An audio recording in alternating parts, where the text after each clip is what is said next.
Hello everyone, welcome back to my channel. So in this video we are starting with a new chapter of our physical chemistry BSc 5th semester or the final year, that is the quantum mechanics 2, right? Let me put the heading here first. अब friends यहाँ की heading देखकर आप जज कर सकते हैं कि इस चैप्टर में मैंने क्या क्या डिस्कस करना है, राइट? क्वांटम मैकेनिक्स 2 जो है हमारी बेस्ड है ऑन दी थिंग्स कि हमारे पास मॉलिक्यूल जब बनते हैं तो उनमें क्या बिहेवियर आ रहा है. पहले हमने क्वांटम मैकेनिक्स पढ़ी थी हमारे एटम्स की स्टडी के लिए, राइट? जिसमें हमने एटॉमिक स्ट्रक्चर के बेसिस पर स्टडी की थी. अब हम स्टडी कर रहे हैं on the basis of our molecules, right?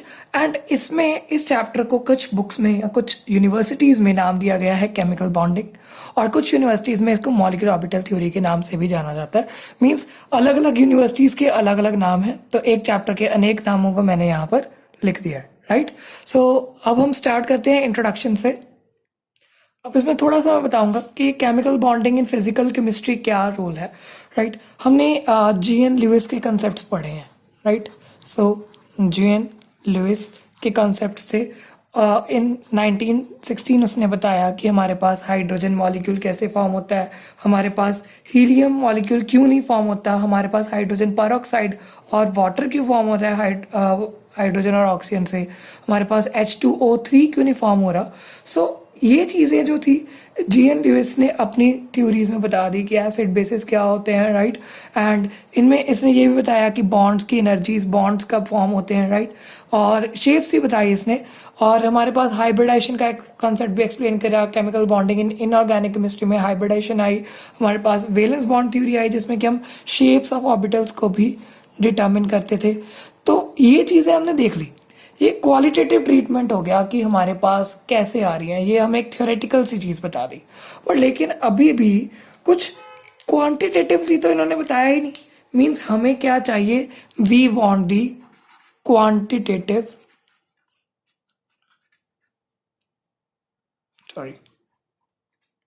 Approach. Okay, so quantitative approach चाहिए थी, तो इसलिए हमने क्वांटम मैकेनिक्स 2 का यूज़ किया. मतलब हमारी जो क्वांटम मैकेनिक्स होती है ये क्या यूज़ करती है, it uses Schrodinger wave equation, right? Quantitative approach में श्रोडिंगर वेव इक्वेशन यूज़ करेगी ताकि ये कुछ प्रॉपर्टीज़ जो है इनके न्यूक्लियाई और इलेक्ट्रॉन्स के बिहेवियर जज कर सके, और जो है शेप्स जज कर सके. क्यों हमारे पास कार्बन डाइऑक्साइड लीनियर है, क्यों हमारे पास सल्फर डाइऑक्साइड एक बेंट है, हम क्यों माने ये चीज़ों को. और क्वांटिटेटिव जो प्रूफ दिए वो दिए हमें क्वांटम मैकेनिक्स ने. इसलिए chemical bonding in physical chemistry को क्वांटम मैकेनिक्स भी कहा जाता है.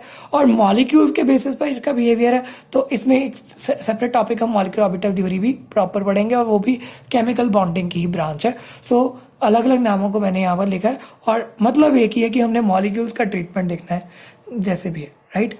अब हम सिंपलेस्ट हमारे पास देखते हैं कि हमारे पास जो मॉलिक्यूल्स होते हैं, जैसे हमारे पास हाइड्रोजन मॉलिक्यूल है, इसका बिहेवियर हमने कैसे देखना है. Okay, so we will study here about the H2 positive molecules. यहाँ पर मैं लिख रहा हूँ हमारा topic, that is H2 positive molecule.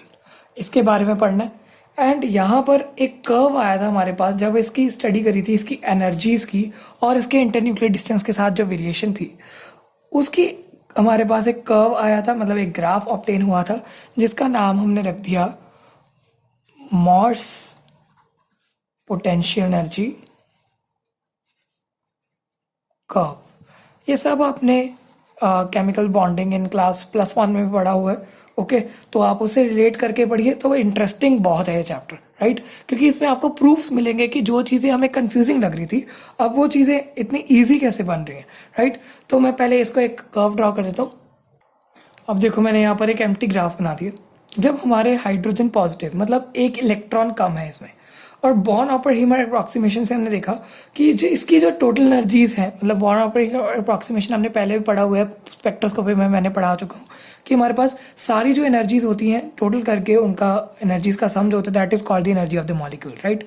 So Born Oppenheimer approximation के हिसाब से इसमें जब इसके दो एटम्स ने इंटरेक्ट करा, जिसमें कि एक एटम के पास एक इलेक्ट्रॉन नहीं था, राइट? तो जब उन्होंने इंटरेक्ट करा तो पहले तो उसकी एनर्जी बिल्कुल न्यूट्रल थी. फिर जब इंट्रैक्शन होती गई तो एनर्जी एकदम कम होती गई, राइट?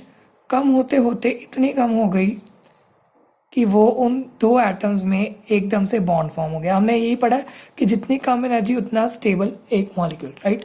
सो यहाँ पर आके एनर्जी जो है कम हो गई, और मैं इसे बाद में मार्क करता हूँ, ये हमारा मिनिमा बन गया। और क्लोजर लेके गए एटम्स को तो एनर्जी जो है बहुत ज़्यादा इंक्रीज होने लग गई, और इस तरह से के वो एटम जो है रिपल्शन शो करने लग गए। ओके, अब यहाँ पर जो एनर्जी इंक्रीज या डिक्रीज हुई है इसको देखा गया, और कुछ इन्फेरेंसेस निकाली गई कि जो हमारे पास सबसे स्टेबल एनर्जी थी, जिस पर ये मॉलिक्यूल दोनों प्रॉपर इंट्रैक्टेड थे, वो वाली एनर्जी को हमने कहा था that this is our bond dissociation energy, कि ये हमारी जो है बॉन्ड एंथैल्पी है, बॉन्ड डिसोसिएशन एनर्जी है, and that was found to be 268 kilo joule per mole. Okay, और जो लेंथ थी जिस पर ये सबसे कम एनर्जी शो कर रहे थे, that was called as the bond length, right. So ये बॉन्ड लेंथ जो थी दैट वाज 106 पिकोमीटर, और ये दोनों चीज़ें हमें इस मॉर्स पोटेंशियल एनर्जी कर्व से मिली थी, और ये आपने पहले भी पढ़ा हुआ है, राइट। अब मॉर्स पोटेंशियल एनर्जी कर्व को स्टडी करते करते हमने देखा कि अब हमने एनर्जी फाइंड करनी है। एक बार हमने एनर्जी फाइंड करी हमने इस वे से, पर लेकिन H2 पॉजिटिव मॉलिक्यूल को क्वांटम मैकेनिक्स से एनर्जी कैसे फाइंड कर सकते हैं? So we will use here the wave function psi, right. तो साई का वेव फंक्शन देखेंगे और वेव फंक्शन से हम एनर्जी कैलकुलेट करेंगे। सो our topic here is calculation of energy from wave function, right? अब वेव फंक्शन हमने क्वांटम मैकेनिक्स 1 में पढ़ा है। अगर आपने क्वांटम मैकेनिक्स 1 नहीं पढ़ी तो आपको 2 तक अभी भी नहीं समझ आएगी। सो काइंडली सारी वीडियोस मैं बना चुका हूँ क्वांटम मैकेनिक्स 1 की, तो आप उसे जाके वॉच कर सकते हैं, और उसके बाद ही यहाँ पर आप वीडियो देखिएगा, राइट। एंड यहाँ पर हमने क्या ऑब्जर्व किया, हमारे पास H2 पॉजिटिव है। ओके, H2 पॉजिटिव में क्या होता है, हमारे पास दो जो है न्यूक्लियस होंगे। सो दो एटम्स के न्यूक्लियस हैं, एक ये पॉजिटिव न्यूक्लियस और एक ये पॉजिटिव न्यूक्लियस। तो पॉजिटिव चार्ज होता है न्यूक्लियस के पास, राइट। एंड इस वाले न्यूक्लियस का नाम देते हैं HA, ये हमारा हाइड्रोजन A है और ये हमारा हाइड्रोजन B है। इनके बीच में इंट्रैक्शन का रीजन क्या है, सिर्फ एक ही electron, because it is positive तो एक इलेक्ट्रॉन मिसिंग होगा, और ये माइनस में चार्ज होता है तो इसका चार्ज लेते हैं -E, इसका चार्ज ले लेते हैं +E, और इसका चार्ज लेते हैं +E।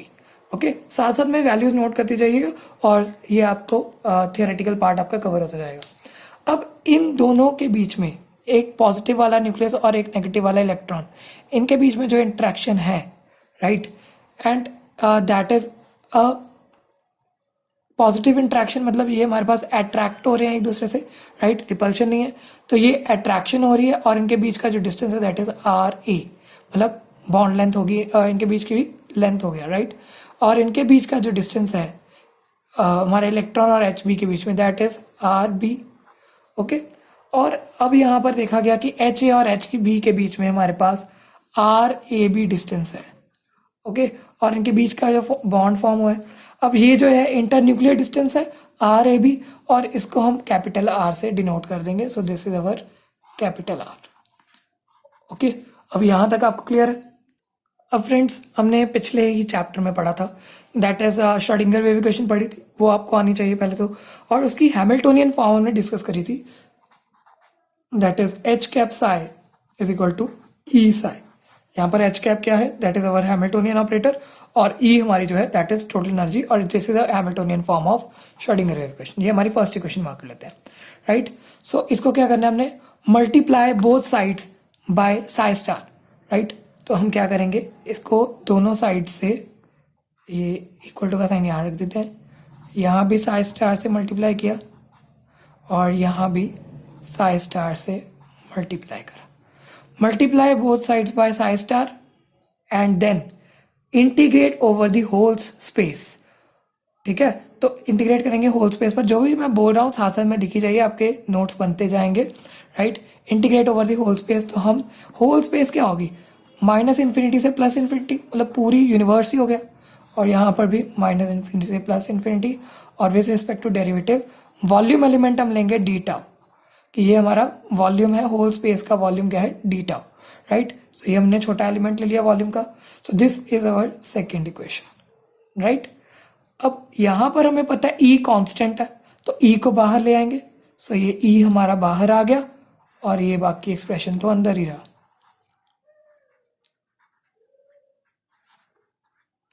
और ये हमारे पास एज इट इज एक्सप्रेशन आ गया। ओके, अब इसको सिंपली रीअरेंज करता हूँ। तो रीअरेंज करूँ तो मैं ये वाली क्वांटिटी को इसके नीचे लेके जा सकता हूँ। सो आई कैन राइट हियर, यहाँ पर मैं सॉल्व कर रहा हूँ, एनर्जी इज इक्वल टू, पहले से इसके सामने जो थी integral of Sai star H, यहाँ पर एच कैप आएगा, सॉरी एच कैप आना है, H cap psi d tau, ये हैमिल्टोनियन का एच कैप है ना। So minus infinity plus infinity, और इसका डिवाइड करें ये वाली टर्म से बिकॉज ये इधर क्रॉस मल्टीप्लाई करेंगे। So in minus infinity to plus infinity psi star psi d tau. Okay, अब ये चीज़ आ चुकी है हमारे पास। अगर हम यहाँ पर सपोज करें that if Sai is a real function, तो इसे इस इक्वेशन को हम मार्क कर लेते हैं हमारी थर्ड इक्वेशन। ओके, तो यहाँ पर मैं एक सेपरेट पार्ट शो कर रहा हूँ। If Sai is real function, right, तो हमें पता है कि ये साई स्टार क्या होता है, that is our complex conjugate. तो कॉम्प्लेक्स कॉन्जुगेट जो है रियल फंक्शन के बराबर हो जाएगा, अगर वो रियल है तो ये साई स्टार साई के बराबर हो गया, राइट। तो हमारे पास ये वाली जो थर्ड इक्वेशन आ जाएगी उसे हम मॉडिफाई कैसे कर सकते हैं। Third equation is written as E is equal to minus infinity से plus infinity psi H cap psi d tau. देखो ये साई इस पर ऑपरेट हो रहा है, इसलिए साई साई मल्टीप्लाई नहीं हो सकते, पर लेकिन क्योंकि ये सेपरेट ऑपरेटर इसमें आ गया, पर लेकिन यहाँ पर साई इंटू साई हो जाएगा। तो साई इंटू साई क्या हो जाएगा, साई स्क्वायर डी टाउ और minus infinity to plus infinity, right. अब ये हमारा एक फॉर्मूला आ गया that is for calculation of energy from the wave function. Okay, अब यहाँ पर हैमिल्टोनियन ऑपरेटर जो है इसका फॉर्मूला क्या होता है, हमने पहले भी पढ़ा हुआ है कि हमारे पास हैमिल्टोनियन ऑपरेटर होता है, ये मैं साइड पर लिख रहा हूँ। Hamiltonian operator is minus h square upon 8 pi square m del square plus v. यहाँ पर वी हमारी पोटेंशियल एनर्जी थी और डेल स्क्वायर जो हमारा that is our Laplacian operator, जिसकी वैल्यू हमने पढ़ा ही हुआ है कि del is equal del square is equal to d square x. मैं यहाँ पर लिखता हूँ it is equal to curl square x curl square by curl x square plus curl square by curl y square plus curl square z और curl square by curl z square. So this is the value of our Laplacian operator. Okay, अब हम next sheet पर discuss करते हैं कि हमारे पास potential energies की कैसे कैसे वैल्यूज पुट करेंगे। सो ये डेरिवेशन को कंटिन्यू रखिए, तो यहाँ पर आपको अच्छे से समझ आना शुरू हो जाएगा क्या मैं कर क्या रहा हूँ। ओके, सो फ्रेंड्स पिछले पेज पर ही मैंने वीडियो बना दी थी, राइट।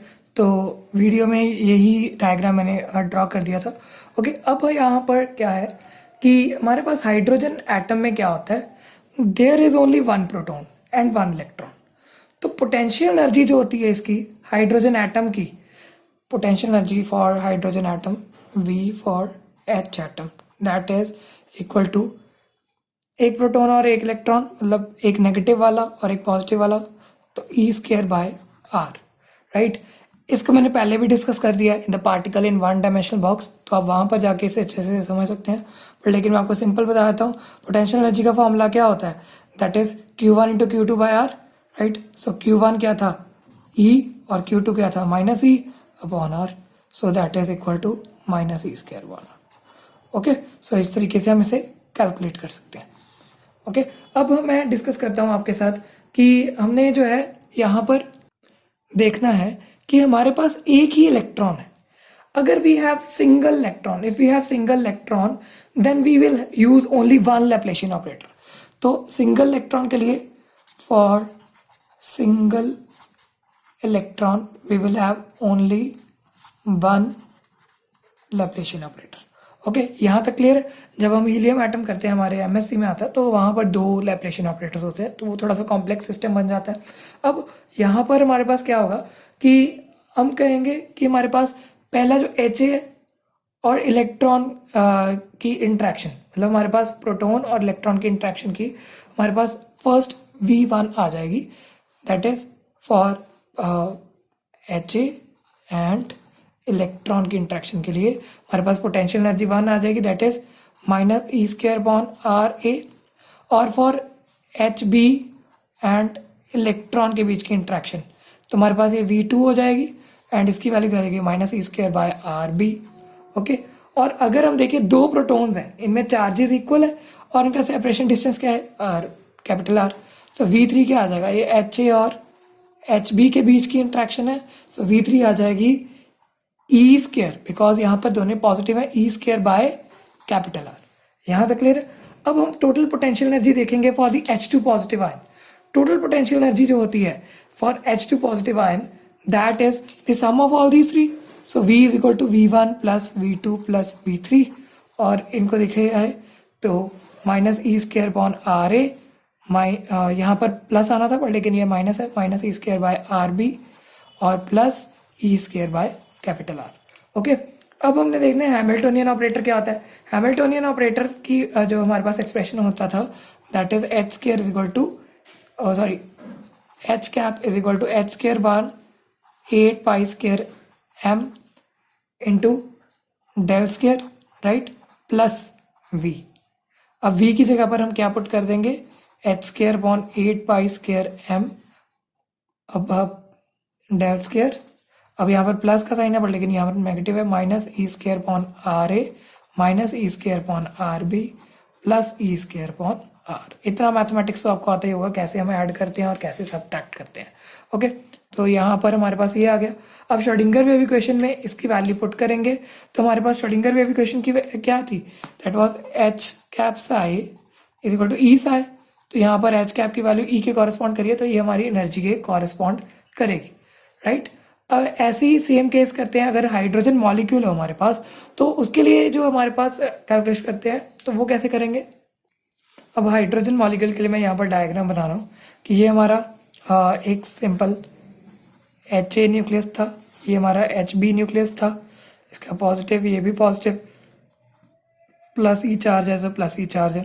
यहाँ पर एक इलेक्ट्रॉन था माइनस ई चार्ज वाला और ये हमारा सेकेंड इलेक्ट्रॉन था माइनस ई चार्ज वाला, राइट। अब यहाँ पर इंट्रैक्शंस कौन सी होती है, इंट्रैक्शन होगी एच ए और एच बी के बीच में, एच ए और एच बी के बीच में, एच ए और इलेक्ट्रॉन के बीच में, एच बी और इलेक्ट्रॉन के बीच में, एच ए और सेकेंड इलेक्ट्रॉन के बीच में, एच बी और फर्स्ट इलेक्ट्रॉन के बीच में, और इलेक्ट्रॉन के बीच में।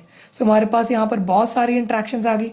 अब ये इलेक्ट्रॉन 1 के साथ एच ए रिएक्ट कर रहा है तो हमारे पास आर जो आ जाएगा दैट इज फॉर A1, मतलब ये फर्स्ट इलेक्ट्रॉन के साथ ऐड कर रहा है। अब ये सेकेंड इलेक्ट्रॉन के साथ आर A2 आ जाएगा, राइट। इनके बीच का जो डिस्टेंस है वो कैपिटल आर आ जाएगा और यहाँ पर RB1 आ जाएगा बिकॉज ये फर्स्ट के साथ इंटरेक्ट कर रहा है, यहाँ पर RB2 आ जाएगा बिकॉज ये सेकेंड इलेक्ट्रॉन के साथ इंटरेक्ट कर रहा है और यहाँ पर दोनों इलेक्ट्रॉन्स की इंट्रैक्शन R12 आ जाएगी, राइट। तो यहाँ पर हमने सीधा पोटेंशियल एनर्जी निकालेंगे। सो मैं यहाँ पर हेडिंग लिख रहा हूँ दैट ये हमारे पास फर्स्ट केस हो गया फॉर H2 मॉलिक्यूल, राइट। थोड़ा सा फास्ट बोल रहा हूँ ताकि वीडियो बहुत लंबी ना हो जाए, नहीं तो आप बोर ही हो जाएंगे, राइट। तो अगर आपको थोड़ी सी भी फास्ट लगती है तो स्पीड इसकी कम कर दीजिए, 0.75x पर कर दीजिए, आपको अच्छे से समझ लग जाएगा, राइट। तो यहाँ पर पोटेंशियल एनर्जी हर एक की मैं सेपरेट निकालने के बजाय मैं सीधे ही एक फॉर्मूले में वैल्यू पुट कर देता हूँ। हमारे पास जो पोटेंशियल एनर्जी आएगी for this system that is first जो है हमारे पास ए की और इसकी इंट्रैक्शन है, सो that is minus e square upon RA1, right. फिर इसकी इंट्रैक्शन है minus e square upon RA2, जैसे हमने पहले करा वैसे ही अब यहाँ करा रहा हूँ, ये आप खुद भी करने की ट्राई करिए। फिर आगे minus e square upon RB1, फिर minus e square upon RB2, right. फिर हमारे पास आगे आती है हमारे प्रोटॉन, जो दोनों प्रोटॉन्स की इंट्रैक्शन, उससे पहले हमारे पास दोनों इलेक्ट्रॉन्स की इंट्रैक्शन। ये हमारे पास क्या होगी, ई और E minus E into minus E plus E, तो ई स्क्वायर अपॉन R12 और एंड में आ जाएगा plus e square upon capital R, इन दोनों की इंट्रैक्शन जैसे ऊपर निकाली थी, राइट। तो यहाँ पर देखो हमारे पास हमने ये निकाल दिया V की वैल्यू। सेम वैल्यू को आप अगर ये एक्सप्रेशन में पुट करेंगे, राइट, तो ये वाले एक्सप्रेशन में, तो इसको हम स्टार मार्क कर लेते हैं बिकॉज ये बहुत इंपॉर्टेंट एक्सप्रेशन है। तो अगर आप v को स्टार करेंगे तो then you will get the energy. और यहाँ पर बात ध्यान में रखनी है, फॉर 2 इलेक्ट्रॉन सिस्टम, यहाँ पर 2 इलेक्ट्रॉन्स हैं, so we will get Laplacian operator क्या होंगे, that is del 1 square and del 2 square का सम हो जाएगा। del square is equal to del 1 square plus del 2 square. यहाँ पर ये चीज़ याद रखनी है 2 इलेक्ट्रॉन सिस्टम के लिए। तो हमारे पास हाइड्रोजन मॉलिक्यूल की सेम वे से हम एनर्जी निकाल सकते हैं विद दिस फॉर्मूला, और इसमें ये वैल्यू पुट करिए, हमारे पास इस इक्वेशन से हमारी एनर्जी निकल सकती है, राइट। अब हमारे पास करेक्ट वेव फंक्शन निकालने के लिए क्या मेथड्स हैं। सो वेव फंक्शन हमने अगर करेक्ट निकालना है तो हमने क्या मेथड यूज़ करना है वो मैं आपको नेक्स्ट शीट पर करवाता हूँ। सो देखो फ्रेंड्स, मैंने हेडिंग डाल दी है, approximate methods to find correct wave function. हमने एक वेव फंक्शन करेक्ट फाइंड करना है, तभी हम उससे एनर्जी अपनी निकाल पाएंगे। और इसमें फर्स्ट मेथड है हमारे पास वेरिएशन मेथड। अब वेरिएशन मेथड को पढ़ने से पहले हमें वेरिएशन थ्योरम के बारे में बताना चाहिए। So I can write here the definition of variation theorem, wait a second. अब फ्रेंड्स यहाँ पर क्या होता है, वेरिएशन थ्योरम क्या कहती है कि एक बंदा जो है, one can calculate the upper bound to the ground state energy.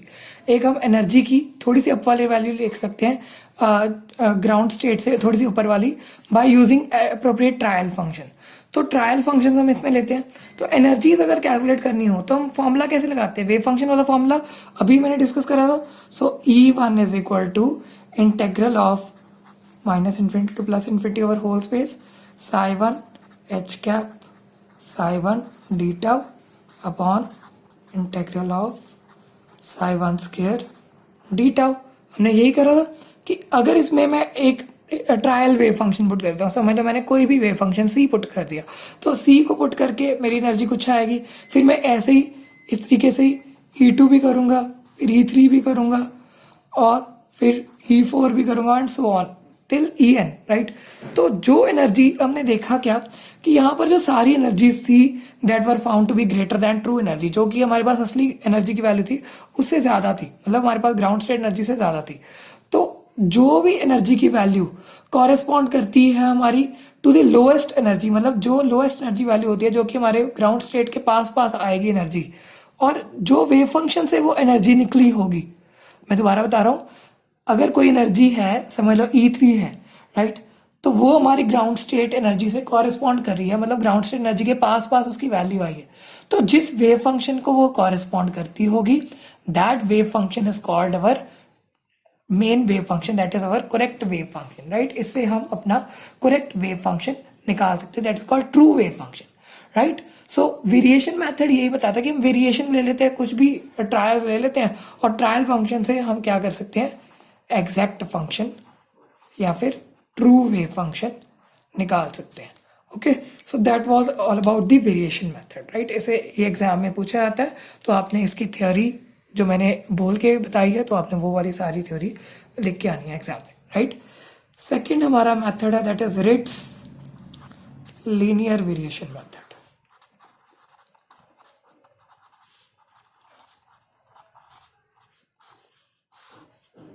Okay, अब इस मेथड में होता क्या है, हमारे पास क्या करते हैं हम, ये रिट्स लीनियर वेरिएशन मेथड है, तो इसमें हम सिंपली क्या करते हैं, हमारे पास जो वेव फंक्शन हम ट्रायल वेव फंक्शन लेते थे वैसा ही है वेरिएशन मेथड के जैसा, वेरिएशन ही है इसमें भी, पर लेकिन हम जो ट्रायल वेव फंक्शन लेते थे that was equal to the sum of individual wave functions, right. अगर हमारे पास 2 एटम्स का मॉलिक्यूल है, समझ लो हमारे पास हाइड्रोजन मॉलिक्यूल है एग्जाम्पल के तौर पर, राइट।